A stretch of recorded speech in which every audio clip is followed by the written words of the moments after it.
Hey everybody, welcome back to another video, and in this one I am ready to give my final thoughts on Hell Is Us. That is right. I have to say, this is a gem of a game, right? A hidden gem to come out this year, right? And the reason I say that is because I don't think a lot of people talk about this game, right? I don't see a lot of people playing it and stuff like that. But regardless, it's an amazing game to play, and I highly recommend it, right? Uh, it it so let's just get this out of the way, right? Does it give us the full game of the year experience, 10 out of 10 games of the year experience, right, that we found in Clear Obscure and so many other games, right? Not really, right? Because it's still made by a small dev team, and uh, I think they had a certain, like, I'm not gonna say they had limitations or anything, right? But they stuck to what they did well, and they did it well, right? So it doesn't give us a killer soundtrack, killer OST, killer compelling story, like compelling storytelling or amazing cinematics and stuff like that. They just went straight forward and gave us a really good mystery thriller experience, right? And that's what they said they were going to do, and they gave it to us, right? But I still think that this is a really, really good game, and is deserving of certain rewards, right? I personally felt this is like a 8, 9 ish, right? I'm not afraid to give it a 9, because I think like this game gave us one of the most heavy lore driven, lore style slash story mystery story driven games ever, right? So it was very compelling. It was so rewarding to kind of like figure out the truth behind the mystery, to figure out the secret behind the lies, and things like that. And throughout they've always said in the game, right? No map, no quest markers, no magic compass. You just follow your instincts, and that is literally what you had to do, right? Nothing. There's literally zero hand holding, right? The game is not fully open world, right? It's like pockets of regions with semi sandbox areas, right, which you can explore freely, find clues, and solve mysteries, right? So at no point does the game tell you what to do or even what you're looking for. You look at the clues you have, and you need to figure out what you're looking for. You understand what your objective is as the story progresses, and you know what you're looking for. And where do you go from there? That's up to you, right? Once again, you figure it out on your own. And new regions will only unlock when you found a clue directing you towards that region, right? If there's a clue that says, all right, maybe this is where you need to go, right? You find a clue that kind of like indicates that, then maybe then, yeah, that's when the region will unlock itself, right? So that's when you find it kind of like it's really rewarding, right? The minute you figure out a puzzle answer, you figure out the solution to a riddle, you figure out the next clue, the next your next heading, right? You figure out, oh, this is what I need to do, right? And then to find out that that is correct. It's just so rewarding because you literally did it on your own, right? And that's what the experience of this game was like, right? And there's such an amazing lore behind it, right? It was such a new fresh story, new fresh lore of of an ongoing war in this region of Hadia, of what came before, a secret order, a secret entity, a calamity, right? Something that's, like kind of like a doomsday thing happening behind the scenes, and it's you figuring out like what you need to do, where is your place in all of this, and things like that, right? um I'm not going to say that there is no voice acting, and there is some amazing voice acting in here, right? Because the main character Remy is the same person who voice acts Jensen in Jensen from Deus Ex, right?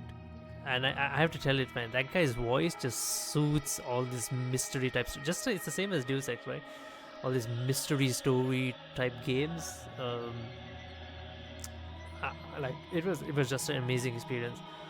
The combat was a like a very hack and slash ish combat with several moves and everything, but I enjoyed like having these different status in the form of emotions, right? Grief, terror, rage, ecstasy. um so I like what they were doing here. Sure, combat can be kind of like improved a little bit. It felt the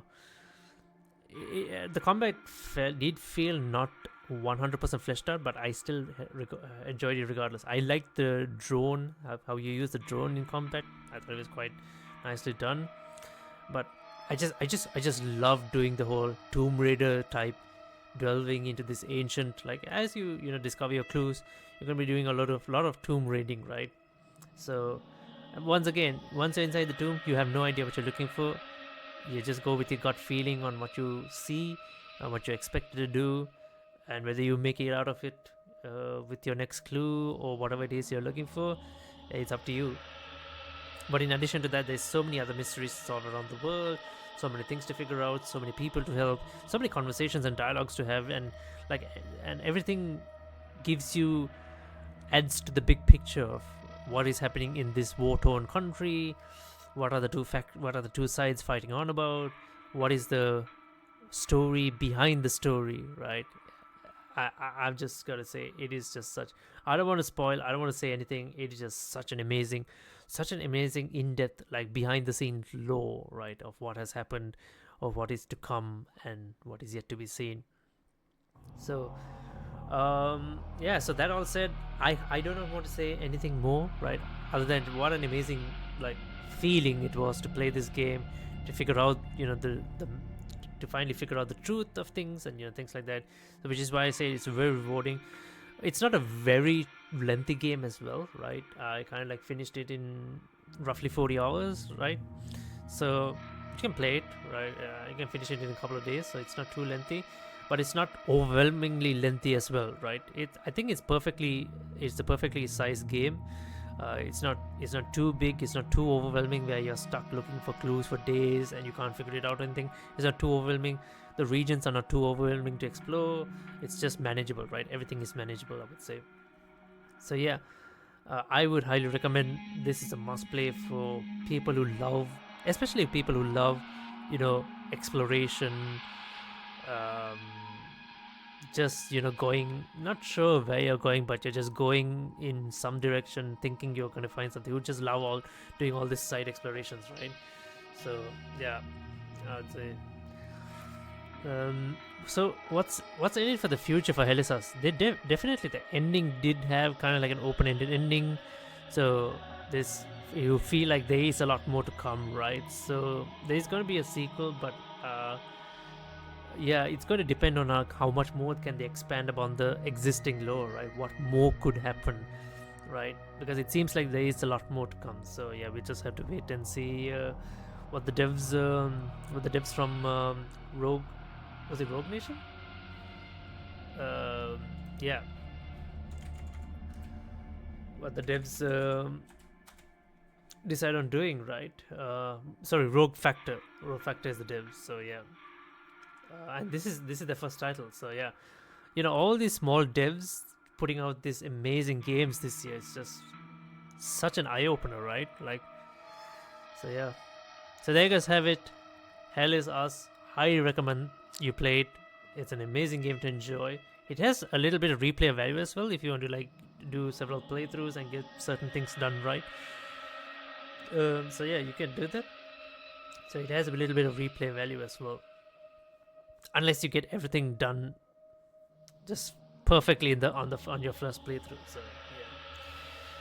So yeah, let me know if you guys have played it. Let me know what you guys think about Hell is Us. Do let me know in the comments below.